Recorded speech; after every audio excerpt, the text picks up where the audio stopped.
Hello friends, आज पढ़ेंगे topic tertiary structure of protein. Last video में देखे सेकेंडरी स्ट्रक्चर ऑफ प्रोटीन, जिसमें दो प्रकार थे, अल्फा हेलिक्स स्ट्रक्चर और बीटा प्लेटेड शीट स्ट्रक्चर। हमने शुरुआत की थी प्राइमरी स्ट्रक्चर से। सबसे पहले प्रोटीन का पॉलीपेप्टाइड चेन बनना, मतलब प्राइमरी स्ट्रक्चर बना। फिर प्राइमरी स्ट्रक्चर का सेकेंडरी स्ट्रक्चर बना, प्राइमरी स्ट्रक्चर से सेकेंडरी स्ट्रक्चर बना। एक लेवल से दूसरे लेवल में आएंगे, लेवल कॉम्प्लिकेटेड होती जाएगी। सेकेंडरी स्ट्रक्चर के बाद अब सेकेंडरी से और भी कॉम्प्लिकेटेड लेवल जो है टर्शरी स्ट्रक्चर ऑफ प्रोटीन। क्योंकि प्रोटीन को हमको 4 लेवल तक देखना है, प्राइमरी से लेकर क्वाटरनरी तक, तब जाकर प्रोटीन का जो कंप्लीट 3 डायमेंशनल स्ट्रक्चर है वो स्टडी होगा। तो आज पढ़ेंगे टर्शरी स्ट्रक्चर ऑफ प्रोटीन, तीसरी लेवल टर्शरी स्ट्रक्चर की प्रोटीन की। तो किस तरह से प्रोटीन का सेकेंडरी स्ट्रक्चर अब टर्शरी स्ट्रक्चर में कन्वर्ट होता है, तो वो देखना है। तो देखिए, पॉलीपेप्टाइड चेन सेकेंडरी स्ट्रक्चर में उसका एक तो कॉइलिंग हुआ, मतलब वो फोल्ड हुई ड्यू टू हाइड्रोजन बॉन्डिंग, या वो पैरेलल रही, साइड बाय साइड रही एक दूसरे को। ऐसे 2 चांस थे सेकेंडरी स्ट्रक्चर में। मतलब अल्फा हेलिक्स, ये जो सेकेंडरी स्ट्रक्चर उसकी अगर बात करें तो पॉलीपेप्टाइड चेन उसमें फोल्ड हो गई, उसका कॉइलिंग हो गया, उसमें भी हाइड्रोजन बॉन्डिंग थी। और जो सेकेंडरी का बीटा प्लेटेड शीट स्ट्रक्चर है उसमें पॉलीपेप्टाइड चेन एक दूसरे को साइड बाय साइड रहा, उसमें भी हाइड्रोजन बॉन्डिंग थी। मगर यही 2 स्ट्रक्चर आगे और भी ज्यादा जब फोल्ड होगी, मतलब यही सेकेंडरी स्ट्रक्चर जब और ज्यादा एक्सेसिव उनमें फोल्डिंग होगी, सेकेंडरी स्ट्रक्चर को ही एक्सेसिव फोल्डिंग जब मिलेंगे, उसी एक्सेसिव फोल्डिंग से उसका जो कंप्लीट 3 डायमेंशनल स्ट्रक्चर बनेगा वो होगा टर्शरी स्ट्रक्चर। देखिए टर्शरी स्ट्रक्चर की डेफिनेशन, दी 3 डायमेंशनल शेप, 3 डायमेंशनल शेप जो मिलने वाला है अभी प्रोटीन को, कहां से मिलेगा? Adopted by the entire polypeptide chain. यानी प्रोटीन में जो कंप्लीट पॉलीपेप्टाइड चेन इन्वॉल्व है, वो पॉलीपेप्टाइड चेन 3 डायमेंशनल शेप लेगी, एंटायर 3 डायमेंशनल शेप। इसका मतलब कंप्लीट 3 डायमेंशनल शेप लेगी। कौन? पॉलीपेप्टाइड चेन, प्रोटीन की कंप्लीट पॉलीपेप्टाइड चेन जब 3 डायमेंशनल शेप एडॉप्ट करेगी, तब वो जो स्ट्रक्चर बनेगा प्रोटीन का, और टर्शरी स्ट्रक्चर। देखिए डेफिनेशन क्या है, the 3 dimensional shape adopted, 3 dimensional shape मिलने वाला है by the entire polypeptide chain. किसे मिलने वाला है? एंटायर पॉलीपेप्टाइड चेन, जो सेकेंडरी से अब टर्शरी में जाएगी, जिसका एक्सेसिव फोल्डिंग होगा। Entire polypeptide chain of protein, protein की एंटायर पॉलीपेप्टाइड चेन जो 3 डायमेंशनल स्ट्रक्चर एडॉप्ट करेगी, उससे बनने वाले स्ट्रक्चर को टर्शरी स्ट्रक्चर कहेगी। मतलब पहला स्टेटमेंट कहता है, जो 3 डायमेंशनल शेप मिलेगा पॉलीपेप्टाइड के एंटायर चेन को, वो क्यों मिलेगा? बिकॉज वो पॉलीपेप्टाइड चेन जो है 3 डायमेंशनल शेप एडॉप्ट करेगी, वही सेकेंडरी में कम फोल्ड थी, अब टर्शरी में उसकी फोल्डिंग ज्यादा होगी, तब जाकर बनने वाले स्ट्रक्चर को टर्शरी स्ट्रक्चर कहेंगे। मतलब definition, the 3 dimensional shape adopted by entire polypeptide chain, जो entire polypeptide chain है जो 3 dimensional shape लेगी, उसी entire structure को टर्शरी स्ट्रक्चर कहे प्रोटीन का। अभी क्यों बना? ऐसा क्या रीजन था कि टर्शरी स्ट्रक्चर बना? तो उसका रीजन बोला, it is the result of folding of the chain. क्यों बना टर्शरी स्ट्रक्चर? पॉलीपेप्टाइड चेन की फोल्डिंग हुई, तो सेकेंडरी में फोल्डिंग नहीं हुई थी क्या? हुई थी, मगर वो कम थी। सेकेंडरी स्ट्रक्चर से भी ज्यादा फोल्डिंग टर्शरी में हुई, मतलब पॉलीपेप्टाइड चेन की ज्यादा फोल्डिंग की वजह से टर्शियरी स्ट्रक्चर जो है वो बनेगा, मगर उसके लिए एक मेथड है, वो किस तरह से बनेगा, इन अ पर्टिकुलर मैनर, वो भी एक मेथड से बनेगा, by which structure is stabilize and also have attractive forces. इसका मतलब ऐसा है, जो पॉलीपेप्टाइड चेन है वो एक्सेसिव फोल्ड होगी, 3 डायमेंशनल शेप लेगी, मगर ये जो 3 डायमेंशनल शेप है ये उसको क्यों मिलेगा, वो स्ट्रक्चर स्टेबलाइज होने की कोशिश करेगा। मतलब कंप्लीट पॉलीपेप्टाइड चेन को कंप्लीट स्टेबलाइज होने के लिए, और स्टेबलाइज कब होगी वो चेन, जब उसे कंप्लीट अट्रैक्टिव फोर्सेस मिलेगी। मतलब खुद को स्टेबलाइज करने के लिए और पॉलीपेप्टाइड चेन को अट्रैक्टिव फोर्सेस मिलने के लिए ये 3 dimensional structure polypeptide chain adopt करती है। मतलब दूसरा मुद्दा क्या बोलता है कि ये जो टर्शियरी स्ट्रक्चर है क्यों बना, it is the result of folding of the polypeptide chain. Polypeptide chain की फोल्डिंग की वजह से बना, मगर ये फोल्डिंग किस मैनर में होगी, in a particular manner by which structure stabilize. Folding इस तरह से होनी चाहिए कि जिससे स्ट्रक्चर स्टेबलाइज हो, और साथ ही में स्ट्रक्चर में मतलब पॉलीपेप्टाइड चेन में जो डिफरेंट अट्रैक्टिव फोर्सेस है वो भी स्टेबलाइज होने चाहिए। मतलब we structure stabilize and also have attractive forces. और स्ट्रक्चर तो स्टेबलाइज होना चाहिए, मगर स्ट्रक्चर में स्टेबल अट्रैक्टिव फोर्सेस होना चाहिए। स्ट्रक्चर कब स्टेबलाइज होगा, जब स्ट्रक्चर में स्टेबल अट्रैक्टिव फोर्सेस होंगे। अट्रैक्टिव फोर्सेस किन में बनते हैं, पॉलीपेप्टाइड चेन में बनते हैं। फिर वो डिफरेंट पॉलीपेप्टाइड चेन हो या सेम पॉलीपेप्टाइड चेन हो, उनमें अलग अलग तरह के अट्रैक्टिव फोर्सेस बनते हैं। वही अट्रैक्टिव फोर्सेस जो चेन की फोल्डिंग है उसके लिए रिस्पॉन्सिबल होते हैं। मतलब आप कहेंगे पॉलीपेप्टाइड चेन क्यों फोल्ड होगी, पॉलीपेप्टाइड चेन को अगर फोल्ड होना है तो उसे अट्रैक्टिव फोर्सेस लगेगी। जितने अट्रैक्टिव फोर्सेस स्ट्रांग हो गए उतनी पॉलीपेप्टाइड चेन जो है ज्यादा फोल्ड होगी, और जितनी वो ज्यादा फोल्ड होगी उतना उसका कंप्लीट एंटायर 3 डायमेंशनल स्ट्रक्चर बनेगा। मतलब यहाँ भी पॉलीपेप्टाइड चेन एक पर्टिकुलर मैनर में स्टेबलाइज होती, जिससे स्ट्रक्चर भी स्टेबलाइज होना चाहिए और फोर्सेस भी स्टेबलाइज होना चाहिए। नेक्स्ट, अब इसमें जो अट्रैक्टिव फोर्सेस आपने बोले, वो अट्रैक्टिव फोर्सेस टर्शियरी स्ट्रक्चर में कौन कौन से बनते हैं। जैसे सेकेंडरी स्ट्रक्चर में हाइड्रोजन बॉन्डिंग होती है, उसी तरह से टर्शियरी स्ट्रक्चर में कई डिफरेंट टाइप के फोर्सेस हो सकते हैं।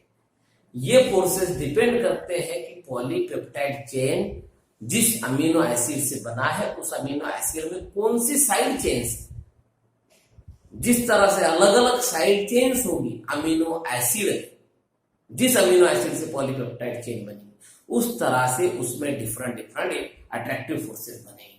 तो एक टर्शियरी स्ट्रक्चर में कौन से डिफरेंट अट्रैक्टिव फोर्सेस हो सकते हैं, the forces stabilize tertiary structure. मतलब टर्शियरी स्ट्रक्चर को कौन से फोर्सेस स्टेबलाइज करेंगे, सबसे पहले आर हाइड्रोजन बॉन्डिंग। मतलब इन अट्रैक्टिव फोर्सेस की लिस्ट में सबसे पहले नंबर हाइड्रोजन बॉन्डिंग का, इनमें हाइड्रोजन बॉन्डिंग बनी। जैसे कि ये एक कंप्लीट पॉलीपेप्टाइड चेन आपने ली, ये जो कंप्लीट ये जा रही है यहां से इस तरह से, फिर बाद में उसका कॉइलिंग हो रहा है, फिर बाद में और भी फोल्ड हो रही है, ये एक पॉलीपेप्टाइड चेन। और इस पॉलीपेप्टाइड चेन में जो साइड चेन, जैसे कि ये CH2 बेंजीन OH, ये एक साइड चेन है इस पॉलीपेप्टाइड चेन में। आगे भी CH2 CO NH2, ये यहाँ पर साइड चेन है। आगे भी यहाँ पे CH2 OH साइड चेन है। अब side chain alpha amino acid में अलग अलग अल्फा अमीनो एसिड में अलग अलग साइड चेन होती है। आर ग्रुप जो है वो होता है, आपने उसकी जो नेमिंग और स्ट्रक्चर है अल्फा अमीनो एसिड के उसमें देखे थे। तो ये जो साइड चेन है ये रिस्पॉन्सिबल है अट्रैक्टिव फोर्सेस बनाने के लिए। तो जैसे कि सबसे पहले हमने कौन सा फोर्स बताया, टर्शियरी में हाइड्रोजन बॉन्डिंग भी होती है टर्शियरी में, तो उसके लिए यहाँ पे उसी तरह की साइड चेन हमने ली। जैसे कि ये पॉलीपेप्टाइड चेन थी, यहाँ पे जो R ग्रुप अटैच है पॉलीपेप्टाइड चेन को वो है CH2 बेंजीन को OH। अब OH है बेंजीन को OH में मतलब हाइड्रोजन है, हाइड्रोजन पे होता है पॉजिटिव चार्ज, इलेक्ट्रोपॉजिटिव होता है हाइड्रोजन। फिर बाद में ये हाइड्रोजन के क्लोज में ये पॉलीपेप्टाइड चेन जो है उसका जो C डबल बॉन्ड का ऑक्सीजन है यहाँ पर लिखा है, देखिए C डबल बॉन्ड का ऑक्सीजन, ये ऑक्सीजन नेगेटिवली चार्ज होता है। फिर ये पॉजिटिवली चार्ज हाइड्रोजन और ये नेगेटिव चार्ज ऑक्सीजन जब क्लोज आएंगे तो ये दोनों में हाइड्रोजन बॉन्डिंग बनेगी। उसी तरह से ये जो CH2CONH2 ये साइड चेन लगी हुई यहाँ पर R का नेचर क्या है CH2CONH2 इधर के साइड, और इधर के साइड से R का नेचर क्या है इस पॉलीपेप्टाइड चेन में CH2OH। फिर से यहाँ पर क्या होगा, ये ऑक्सीजन CH2OH का ऑक्सीजन नेगेटिवली चार्ज है, ये हाइड्रोजन पॉजिटिवली चार्ज है NH2 का। फिर ये पॉजिटिव नेगेटिव एक तरह का जो फोर्स ऑफ अट्रैक्शन बनेगा हम उसे हाइड्रोजन बॉन्ड कहते हैं। मतलब इस तरह से पॉलीपेप्टाइड चेन की जो साइड चेन्स होती है वो हाइड्रोजन बॉन्डिंग बनाती है। जैसे कि यहाँ पर साइड चेन दी हुई थी डिफरेंट, उन्होंने हाइड्रोजन बॉन्डिंग बनाई। मतलब ये जो है ये आपको समझने के लिए यहाँ पर साइड चेन लिए कि किस तरह से हाइड्रोजन बॉन्डिंग होती है, क्योंकि टर्शियरी स्ट्रक्चर में बहुत डिफरेंट टाइप की अट्रैक्टिव फोर्सेस होते हैं। जैसे कि हाइड्रोजन बॉन्डिंग है, डायपोल फोर्सेस है, वहां से इलेक्ट्रोस्टैटिक फोर्स है, तो ये सभी बताना है एक ही स्ट्रक्चर में। फिर देखिए साथ ही में हाइड्रोजन बॉन्डिंग के साथ ही में इसमें डायपोल अट्रैक्शन भी होता है, डायपोल अट्रैक्शन, जैसे कि ये प्लस माइनस, ये हाइड्रोजन बॉन्डिंग भी कह सकते हैं हम इसे। और ये प्लस माइनस में का अट्रैक्शन मतलब ये होगा एक डायपोल, ये होगा एक डायपोल, ये डायपोल अट्रैक्शन भी हो सकता है। और ऐसे भी कोई ग्रुप आते हैं जिसपे प्लस माइनस चार्जेस है मगर उसमें हाइड्रोजन नहीं है, मगर फिर भी प्लस माइनस चार्जेस का अट्रैक्शन है, हाइड्रोजन भले ही नहीं प्लस माइनस चार्जेस का अट्रैक्शन है, तो फिर वो डायपोल अट्रैक्शन होता है। तो वो साइड चेन में डायपोल अट्रैक्शन भी बनता है। तो एक था हाइड्रोजन बॉन्डिंग टर्शियरी स्ट्रक्चर में होती है, डायपोल अट्रैक्शन होता है। अब डायपोल अट्रैक्शन की जो वजह है, रीजन है, वो भी बताया कि क्यों बनेगा, due to polar bond in side chain. अगर साइड चेन में कोई पोलर बॉन्ड हुआ तो पोलर बॉन्ड जैसे OH, ये भी एक पोलर बॉन्ड है। जैसे C डबल बॉन्ड O, इसमें ऑक्सीजन पे नेगेटिव चार्ज होता है, कार्बन भी कम पॉजिटिव चार्ज लेता है, वो भी एक पोलर बॉन्ड है। तो ये पोलर बॉन्ड में जो अट्रैक्शन है वो डायपोल अट्रैक्शन। फिर बाद में इलेक्ट्रोस्टैटिक फोर्स भी होता है। अब इलेक्ट्रोस्टैटिक फोर्स कभी भी बनता है due to ionic group like, तो इलेक्ट्रोस्टैटिक फोर्स आयनिक ग्रुप में बनता है। कैसे आयनिक ग्रुप, तो वो अपोजिटली चार्जेस होना चाहिए, अपोजिटली चार्जेस आयनिक ग्रुप, जैसे कि COO माइनस NH3 प्लस, ये आयनिक ग्रुप है COO माइनस NH3 प्लस। ये अगर साइड चेन में हो गई किसी अल्फा अमीनो एसिड के, हम उसी अल्फा अमीनो एसिड से अगर पॉलीपेप्टाइड चेन बनती है तो इन दो अपोजिट ग्रुप में भी फोर्स ऑफ अट्रैक्शन होगा। तो ये इलेक्ट्रोस्टैटिक फोर्स माना जाता है। जैसे कि ये स्ट्रक्चर में यहाँ पर आता है कि ये यहाँ पर R का नेचर था CH2/4 और उसको आगे अटैच था NH3 प्लस, ये होगी 3 एक साइड थी, और आगे क्या था इसके आगे अटैच था COO minus C double bond OO minus, और वो CH2 अटैच था पॉलीपेप्टाइड चेन को। मतलब यहाँ पर ये जो है CH2COO माइनस, ये नेगेटिवली चार्ज था, NH3 प्लस पॉजिटिवली चार्ज था। ये नेगेटिव पॉजिटिव में क्या डेवलप होगा, इलेक्ट्रोस्टैटिक अट्रैक्शन। अब इस अट्रैक्शन से जो चेन है वो क्लोज होगी, वो ज्यादा फोल्ड होगी। अब जितनी ज्यादा स्ट्रॉन्ग फोर्सेस होगी अट्रैक्शन की उतनी ज्यादा चेन फोल्ड होगी, जितनी चेन ज्यादा फोल्ड होगी उतना उसको 3 डायमेंशनल परफेक्ट स्ट्रक्चर मिलेगा। तो ये होगा इलेक्ट्रोस्टैटिक फोर्स, मतलब एक होती है हाइड्रोजन बॉन्डिंग, डायपोल अट्रैक्शन भी होती है, इलेक्ट्रोस्टैटिक फोर्स भी होता है, खासकर कर इस तरह के आयनिक ग्रुप में बनता है। फिर बोले कि उसमें डायसल्फाइड बॉन्ड भी हो सकता है, जैसे कि ये इस पॉलीपेप्टाइड चेन में यहाँ पर R का नेचर था CH2S, इधर भी था CH2S।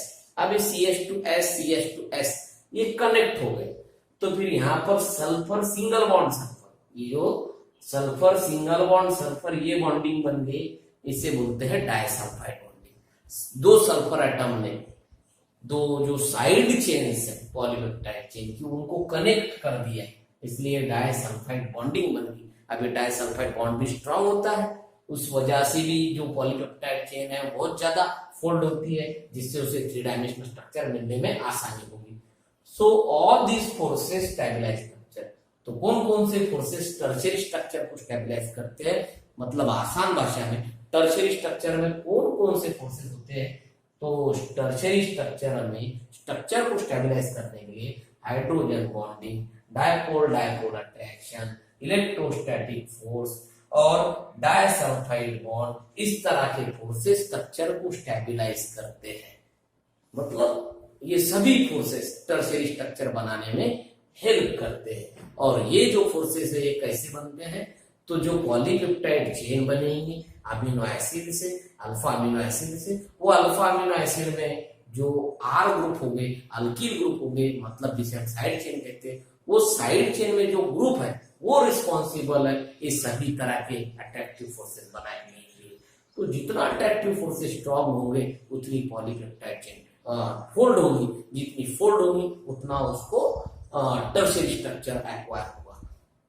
तो यही पॉलीपेप्टाइड के अलग अलग फोर्सेस साथ में बनाते हुए आगे देखिए, यही पॉलीपेप्टाइड चेन अगर इस तरह से पैरेलल अगर रहती है, देखिए ये एक पॉलीपेप्टाइड चेन यहाँ से जा रही है, फिर से ये पॉलीपेप्टाइड चेन ये चेन पैरेलल है, जिसे हम कहते हैं साइड बाय साइड। इस पॉलीपेप्टाइड चेन को ये पॉलीपेप्टाइड चेन अब साइड बाय साइड है। फिर आपको पता है साइड बाय साइड चेन जब आती है तब उनमें भी हाइड्रोजन बॉन्डिंग बनती है। तो ये जो इस तरह से हमने अट्रैक्शन बताया ये हाइड्रोजन बॉन्डिंग है। तो इस हाइड्रोजन बॉन्डिंग वजह से कौन सा स्ट्रक्चर बनता है, बीटा प्लेटेड स्ट्रक्चर। मतलब टर्शियरी स्ट्रक्चर यही सेकेंडरी स्ट्रक्चर का मॉडिफिकेशन है। फिर सेकेंडरी स्ट्रक्चर अल्फा हेलिक्स और बीटा प्लेटेड, फिर ये अल्फा हेलिक्स बीटा प्लेटेड ही बाद में टर्शियरी में कन्वर्ट होते हैं। तो मतलब टर्शियरी में आपको अल्फा हेलिक्स बीटा प्लेटेड ये भी दिखने वाले, जैसे इस तरह से यहाँ पर बीटा प्लेटेड स्ट्रक्चर बन गया टर्शियरी में। और फिर बाद में ये जो पॉलीपेप्टाइड चेन है ये राइट हैंड साइड में कॉइल होते हुए आगे बढ़ी। मतलब यहाँ से ये polypeptide chain right hand side में कॉइलिंग उसका होती है। और फिर ये जो दो लोब है, लोब मतलब वो जो कॉइलिंग बनते गई, कॉइलिंग बनने के बाद वो जो कर्व बना, लोब बना, उनमें भी अट्रैक्शन होता है। ये भी हाइड्रोजन बॉन्डिंग होती है, ये भी डायपोल डायपोल फोर्सेस हो सकते हैं, ये भी इलेक्ट्रोस्टैटिक फोर्सेस हो सकते हैं, जिस वजह से ये चेन्स बहुत ही ट्विस्ट हो जाती है, फोल्ड हो जाती है और वो बहुत क्लोज हो जाती है। तो इससे बनने वाला आपको पता है जो राइट हैंड साइड कॉइलिंग होने वाला स्ट्रक्चर है वो अल्फा हेलिक्स, मतलब टर्शियरी में आपको बीटा प्लेटेड स्ट्रक्चर भी दिखेगा, अल्फा हेलिक्स भी दिखेगा, और फिर उसकी जो एक्सेसिव ये फोल्डिंग होती जा रही है, अलग अलग फोर्सेस उसमें बनते जा रहे हैं, जिससे बनने वाला स्ट्रक्चर टर्शियरी स्ट्रक्चर होता है प्रोटीन का। मतलब ये सेकेंडरी स्ट्रक्चर से मोर कॉम्प्लिकेटेड लेवल है। तो इस तरह से टर्शियरी स्ट्रक्चर ऑफ प्रोटीन होता है। अब बची प्रोटीन के स्ट्रक्चर की एक लेवल जिसे कहते हैं क्वाटरनरी स्ट्रक्चर। वहां पर ये जो प्रोटीन का स्ट्रक्चर है वो 3 डायमेंशनल कंप्लीट शेप ले लेगा। अभी भी उसे कंप्लीट शेप नहीं है। टर्शियरी स्ट्रक्चर जब क्वाटरनरी में कन्वर्ट होगा तो तब जाकर वो कंप्लीट 3 डायमेंशनल शेप लेगा, और वो कंप्लीट 3 डायमेंशनल शेप मतलब प्रोटीन का कंप्लीट एंटायर स्ट्रक्चर होगा। तो अब नेक्स्ट वीडियो में प्रोटीन का क्वाटरनरी स्ट्रक्चर मतलब 4th लेवल, आखिरी लेवल, लास्ट लेवल प्रोटीन के स्ट्रक्चर की हम देखेंगे। तब तक सभी वीडियो अच्छी तरह से देखते रहिए, स्टडी कीजिए। कोई डिफिकल्टी होगी, मैंने कल के वीडियो में भी बोला था, पिछले वीडियो में भी कई बार बोला, कुछ भी डिफिकल्टी है आपको आप बिंदास पूछिए। Okay, thank you.